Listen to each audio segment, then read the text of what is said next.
Hello, ಎಲ್ಲರೂ ಹೇಗಿದ್ದೀರಾ?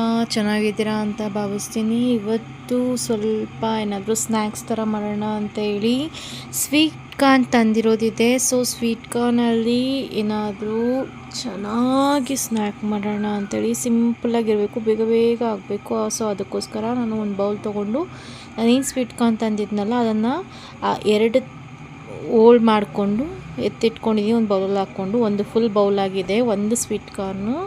ಈಗ ನಾನು ಒಂದು ಬೌಲನ್ನ ಒಂದು ಅರ್ಧ ವಾಟರ್ ಹಾಕಿ ಅದಕ್ಕೆ ಸ್ವೀಟ್ ಕಾರ್ನ ಆ್ಯಡ್ ಮಾಡಿ ಅದಕ್ಕೆ ಸ್ವಲ್ಪ ಒಂದು ಹಾಫ್ ಸ್ಪೂನು ಸಾಲ್ಟ್ ಹಾಕಿ ಬಾಯ್ಲ್ ಮಾಡೋಕೆ ಇಟ್ಟಿದ್ದೀನಿ. ಇನ್ನೊಂದು ಕಡೆ ಒಂದು ಸ್ಮಾಲ್ ಕಡಾಯಿ ತೊಗೊಂಡು 1 ಸ್ಪೂನು ಗೀ, ಬೆಣ್ಣೆ ಕೂಡ ಯೂಸ್ ಮಾಡ್ಬೋದು, ಬಟ್ ನಾನು ಗೀ ಯೂಸ್ ಮಾಡ್ತಾ ಇರೋದಿದೆ. ಆ ಗೀ ಸ್ಮೆಲ್ ನಂಗೆ ತುಂಬ ಇಷ್ಟ, ಅದಕ್ಕೋಸ್ಕರ ಸೊ ಗೀ ಆ್ಯಡ್ ಮಾಡಿ ಅದು ಗೀ ಎಲ್ಲ ಕಾಯ್ತಿದೆಯಲ್ಲ.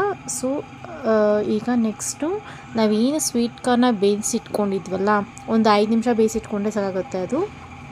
ಅದನ್ನು ನಾನು ಗೀಲಿ ಹಾಕಿ ಸ್ವಲ್ಪ ಬಾಡಿಸ್ಕೊಳ್ಳೋಕೆ ಸ್ಟಾರ್ಟ್ ಮಾಡ್ತೀನಿ. ಅದ್ರದ್ದು ಗೀ ಸ್ಮೆಲ್ಲೆಲ್ಲ ಸ್ವಲ್ಪ ಸ್ವೀಟ್ ಕಾರ್ನ್ಗೆ ಹಿಡೀಲಿ. ಸೊ ನೆಕ್ಸ್ಟು ನಾನೊಂದು ಹಾಫ್ ಸ್ಪೂನು ಸಾಲ್ಟ್ ಆ್ಯಡ್ ಮಾಡ್ತಾಯಿದ್ದೀನಿ, ಪುಡಿ ಉಪ್ಪನ್ನ ಆ್ಯಡ್ ಮಾಡ್ತಾಯಿದ್ದೀನಿ.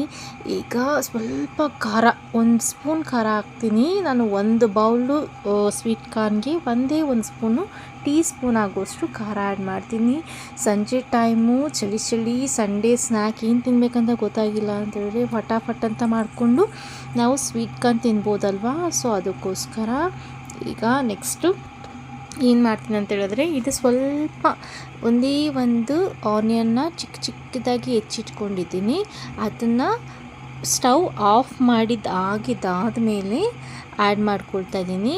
ಒಂದು ಆನಿಯನ್ನು, ಸ್ವೀಟ್ ಕಾರ್ನ್ ಜೊತೆಗೆ ಆನಿಯನ್ನು ನನಗೆ ಕಾಂಬಿನೇಷನ್ ತುಂಬ ಇಷ್ಟ. ನನಗೆ ಗೊತ್ತಿಲ್ಲ ಈ ಥರ ತಿಂತಾರಾ ಇಲ್ವಾ ಅಂತೇಳಿ, ಬಟ್ ಇದು ಥರ ಒನ್ ಟೈಮ್ ಈ ಥರ ಟ್ರೈ ಮಾಡಿ ನೋಡಿ, ನೀವೇ ಹೇಳ್ತೀರಾ ಸೂಪರಾಗಿತ್ತಂತೇಳಿ. ಸೊ ಆನಿಯನ್ ಆ್ಯಡ್ ಮಾಡಿದ್ದಾದಮೇಲೆ ಮೇಲ್ಗಡೆ ಕೊತ್ತಂಬರಿ ಸೊಪ್ಪು ಒಂದು ಇಡಿ ಆಗುವಷ್ಟು ಹಾಕ್ತಾಯಿದ್ದೀನಿ. ಇದಕ್ಕೆ ನಿಂಬೆಹಣ್ಣು ಇಷ್ಟಪಡೋರು ಅದನ್ನು ಕೂಡ ಆ್ಯಡ್ ಮಾಡ್ಕೊಂಡು ತಿನ್ಬೋದು. ನಾನು ಸ್ವಲ್ಪ ಖಾರದ ಪುಡಿ ಮೇಲ್ಗಡೆ ಆ್ಯಡ್ ಮಾಡ್ತಾಯಿದ್ದೀನಿ. ನೆಕ್ಸ್ಟ್ ವ್ಲಾಗಲ್ಲಿ ಸಿಗೋಣ. Thank you for watching.